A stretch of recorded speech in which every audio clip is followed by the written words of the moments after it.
What is good, guys? We are back. Welcome to the Solgr and Fusha Only show. I am Solgr Only. Fusha Only as well. Hello.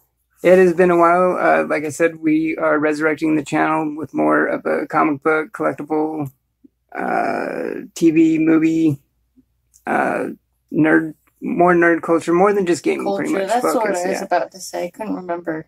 Yeah.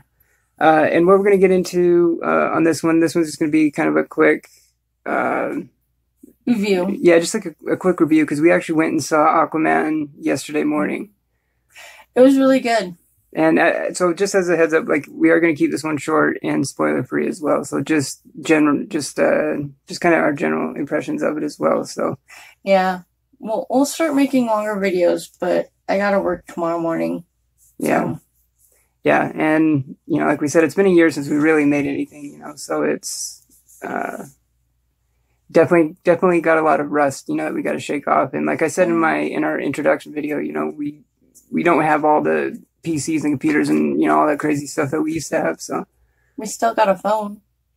Exactly. That's what most of this is done on. So it works for now. Yeah. Whatever works. But yeah, we were fortunate enough to go see Aquaman, and I would totally see it again. I thought it was really good. I loved it.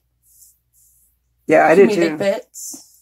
Yeah, I did too. Like Effects. it was definitely, like we said this, that it definitely is one of the videos that I would go to the theater to see it again. By far. And like you just said, the visual effects on it are so incredible. So incredible. It was good. The only complaint I have is the guy that I was sitting next to. Yeah, and that's not way too much axe. Like, I mean, it was giving you a headache. Yeah. But still, really good movie. Small theater and comfy seats, and yeah, I love our theater that we go to. It was a good kind of origin type standalone goodness. It was just good. I would see it again. Yeah, they did really well with it, with how it is in the same universe as the other DCEU films, but they don't rely really heavily on them. I mean, there is a couple callbacks, but like I said, trying to keep it as spoiler free as we can. But spoiler free. But it's definitely worth seeing in the theaters as well too. Like, I know there's a lot of people that kind of wait for films to come out or whatever, but this is a movie just because of the visual effects and how much time and money that they put into this. Like, this film is a beautiful movie. Like, and even beyond just the effects and the visuals, like the choreography and the fight scenes and everything were really well. And for it being DC, I was really impressed because they're not as good when it comes to the cinematic movie universe. Yeah. But they knocked this one out of the park. They did really good on this one. Yeah, they did. And the effects, the storyline, the what's it? The emotion too. I mean, one thing I haven't heard really mentioned too much, but I noticed when I was watching it, the soundtrack. Yes. Like the music to it, like during some of like the emotional parts. And I would say it was a pretty good soundtrack. I think maybe only like one song I was kind of like, I could do without that remake. Not necessarily soundtrack like that, where it's like an actual song, but more like the score. Like the just like the music that's in it. During emotional moments or action moments. Like the instrumental music. It's like the score. Melodic. That's the word I was looking for. Yeah. So this is the question I've been wanting to ask you, and I haven't asked just in anticipation for this episode. But obviously, most people agree that Wonder Woman has been one of the pretty much the best DCEU film. I liked Aquaman more. So that was going to be my question. Aquaman better than Wonder Woman? Yeah. I think I would agree. It was good. Yeah, I think I would agree as well too, and I loved Wonder Woman as well too. I thought it was an excellent film too. Wonder Woman was really, really good, and I can't wait for a sequel. It'll be out soon. Wonder Woman. Yeah, it's right now. Yeah, which like I was saying earlier, I think I saw something Gal Gadot posted. I think that they actually just recently wrapped on the sequel. Yeah, my mom was saying that. Yeah, and as with films a lot nowadays, of course they'll go back in a few months and do reshoots or whatever, because films, go back and do reshoots so much nowadays. But But yeah, all in all, Aquaman was phenomenal. What would you give it out of a 10? 10 out of 10? Someone asked me that on Instagram, and I said somewhere between an 8 and a 9. You know, 10 out of 10 is like... I was not disappointed. No, like I was really, like when we were just over at your mom's house and we were kind of talking about it with her. She hasn't seen it earlier, so we were keeping it spoiler free with her as well. But like, and I hadn't really read. I went into it not really reading a lot of reviews or anything, but I had kind of had just kind of a general idea of what some of the stuff that was being said about it. But there wasn't too many reviews out because we saw it first showing Saturday morning, and I came out Friday, so there really wasn't too many. There was some, yeah, but too many critics or reviews, but I really enjoyed it. I thought it was good. The storyline, the what's it? The what's it? Yeah, what's it called?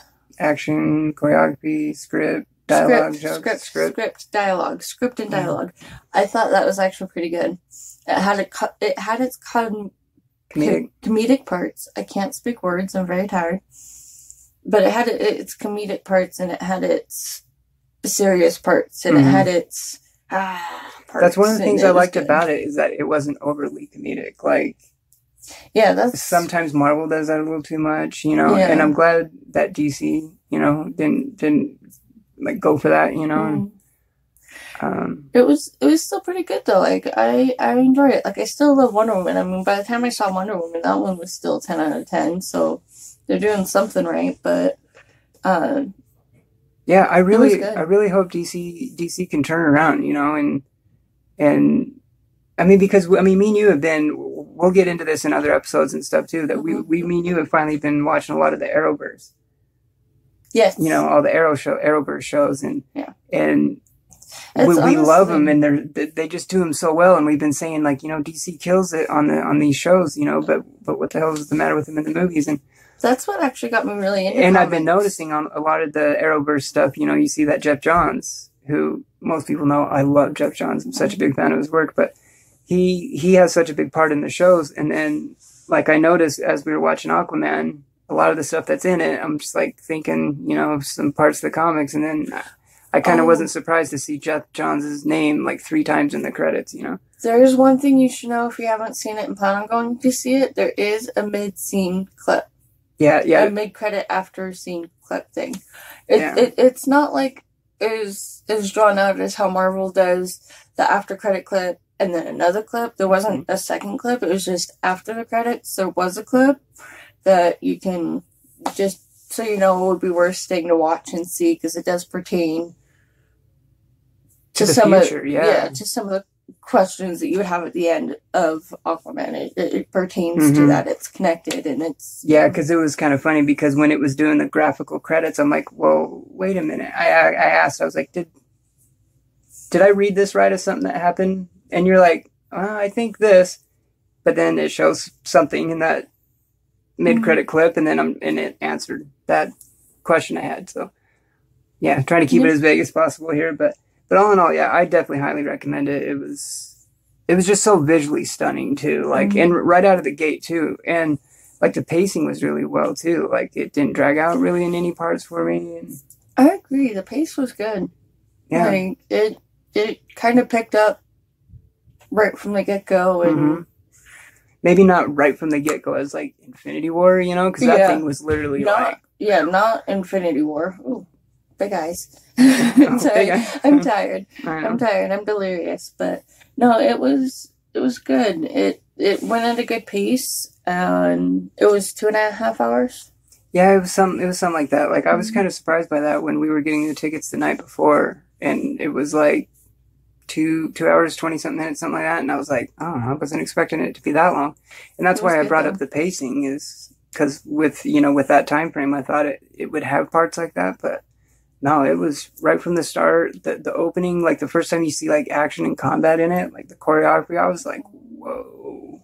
Just how they filmed it too. Like, it's incredible, really. So it doesn't really drag out. No, none of it dragged out. Dragged out? What would be the right tense for that word? None of it drug out? Drug out? Does that even sound right? I don't know. Looks like Solgr and Fusha needs a encyclopedia or dictionary Grammar or something. book. I actually stowed a grammar book today. Yeah. She works at Amazon, so. All right, well, that's probably going to do it for this episode of the Solgr and Fusha Only Show. Like I said, this is our first one. Definitely more to come, and they will be like a little bit longer. Like I said in our introduction video that I posted this morning, we're still like in the planning stages. You know we want to have like at least one live show a week. We'll have, you know, like Wednesdays, probably like our weekly hauls. No, but that's what actually I was going to say earlier, was that's what got me into comics was when the Arrowverse came out. Because my mom's always been into comics and stuff, and so of course she was watching it, and she got me like really into it, and like that's when I ended up going to the comic book store for like the first time. Mm-hmm. And buying more comics is I know it's sidetracked because we were talking about Aquaman, but you brought up the DC TV universe. So. That's actually an awesome point. I'm glad that you brought that up because I actually do want to get to that in one of our more to come. Yeah, in a video really soon. I really want to get to like our origin, like our comic book origins, like what got me into it, what got her into it, and all that. Because I mean, she was actually into it before we even met too, you know. So. It's not like she got you up on all the Marvel movies. Like, you haven't seen them all, and I'm like, honestly, yeah. See these. Honestly, yeah. Like, I mean, growing up, I was always a nerd and all that, into all that stuff, but I kind of, like, not, like, got out of it, but was kind of, you know, like, you know, tattooing and doing my art, doing all this other stuff, and then she kind of brought that, I'm trying to think of the, you know, that nerd itch back or something, you know? Yeah. Nerd life. Yeah. I sparked it, and I am still so proud I turned you into a Whovian. Yeah, that's another thing we'll get into at some point. Yeah. Conversion complete. Yep.